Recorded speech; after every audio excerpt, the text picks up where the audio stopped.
So today we ordered interesting meals. This is shark, fermented shark, like old shark meat.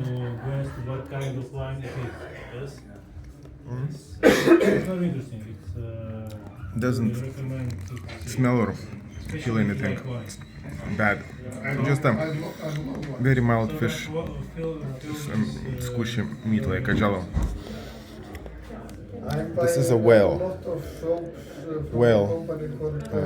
sashimi, so raw whale meat.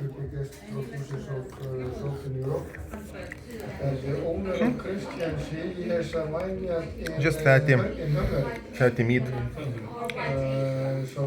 No taste, no distinguished taste or something.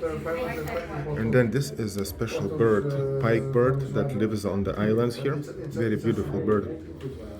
So this is a smoked.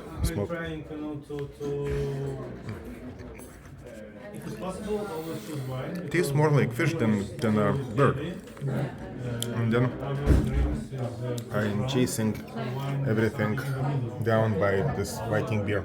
Also, the fun thing about wine is that you can get much bigger range of taste and Good, cheers. flavor, and it's more fun.